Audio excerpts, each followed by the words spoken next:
मैया की नावी बनल चार घाट सत्य है मैया पूरा है। चले के भैया अरे कहीं मोरा बकार बनावाले मैया पूरा है।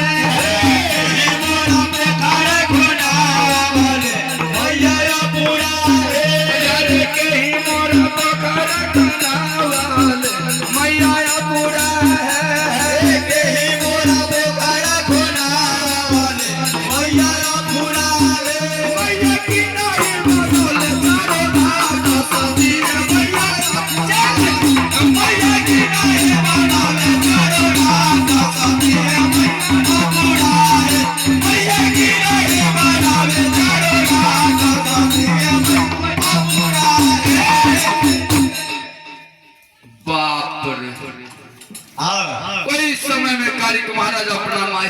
से माई ये पहले बता है इतना बढ़िया पुकड़ा कौन खुनेला है 4 गो घाट कौन बनवे है फूल गुलदौना कौन लगेला अच्छा है बीच में है 10-12 गो पेड़ जे रोपल है से है कौन रोपल 18 गो पेड़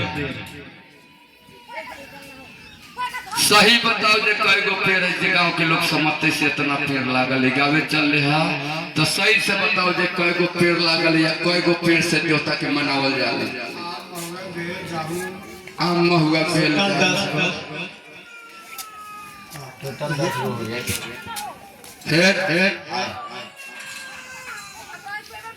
गिनती करना गोल सही से लोग जानते हैं आम जाबू बे 3 गो 5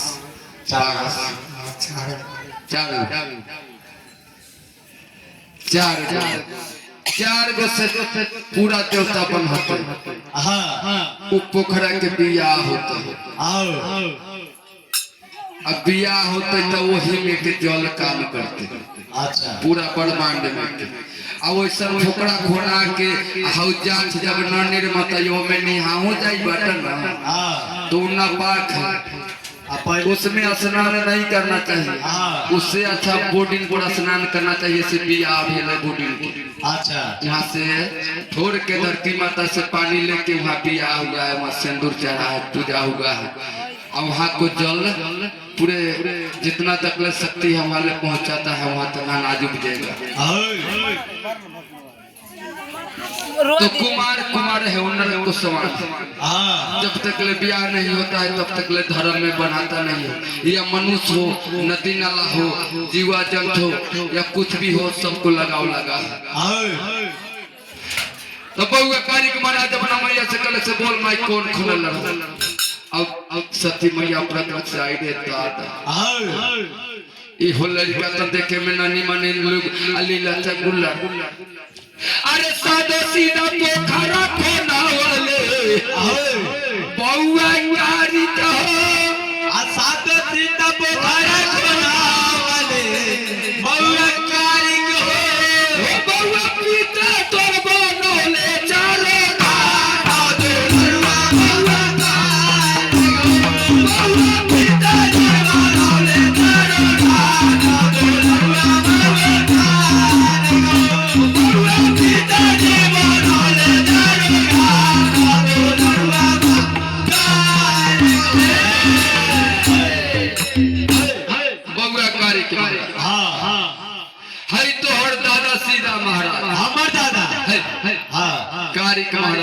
कारिक महाराज हई दाना तोर पोखरा खुनले रहे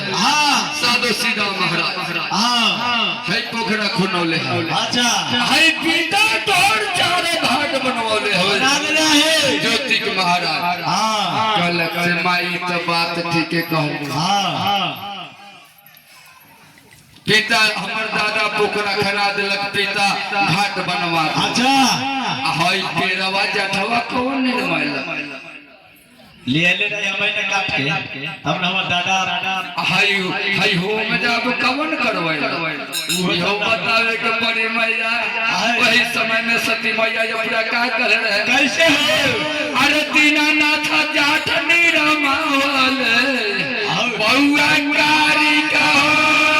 अहो दीनानाथ जागल रमावले बउआ कारी कहो बउआ ब्रह्मा विष्णु कैला हो राजा बदुलुआ बाबू कारी कहो बउआ ब्रह्मा विष्णु कैला हो राजा बदुलुआ बाबू कारी कहो बउआ ब्रह्मा विष्णु कैला हो राजा बदुलुआ बाबू कारी कहो अरे पोखरा के यारे बे ये तो ठीक है हाय दीनानाथ जाप निर्मल अबरमा विष्णु होम जाप कर मैया हाय पुरैनवा के पतवा कमन दाइले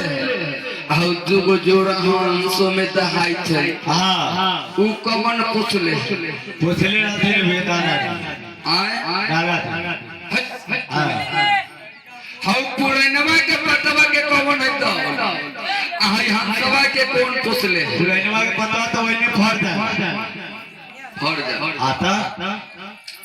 अरे धर्म सती त होली मैया पूराई बउआ कारी कहो धारा साथे रहलई हो पूराई बउआ कारी कहो अरे बउआ या पूरा साथी पोसलिन जोर हो सदुलरुआ बउआ कारी कहो अरे बउआ या पूरा साथी पोसलिन जोर हो सदुलरुआ बाबू कारी कहो बउआ या पूरा साथी पोसलिन जोर हो सदुलरुआ बाबू कारी कहो बउआ या पूरा साथी पोसलिन जोर हो सदुलरुआ माय इहो तो बात ठीक है कहलू सधानो सती मैया पुरन के पता दहा देले अच्छा हमारा पूरा मैया जोड़ा हाथ पोस लेना सुबह लेकिन ये बताओ तो मैया है पोखरा कहला बनवाई कहला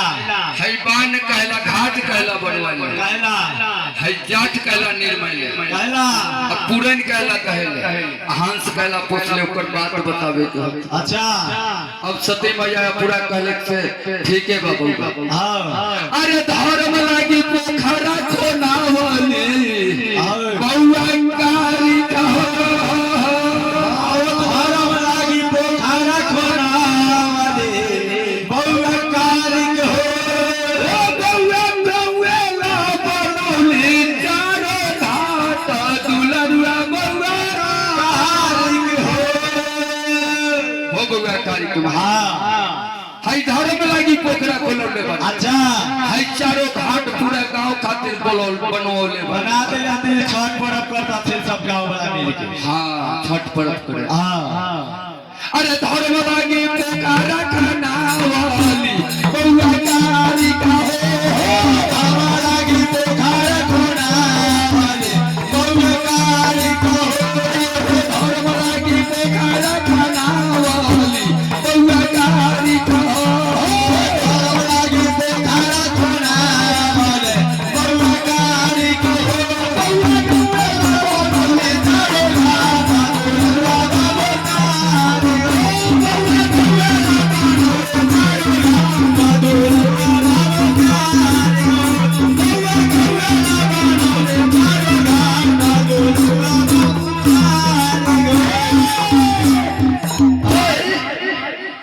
हां ठीक बात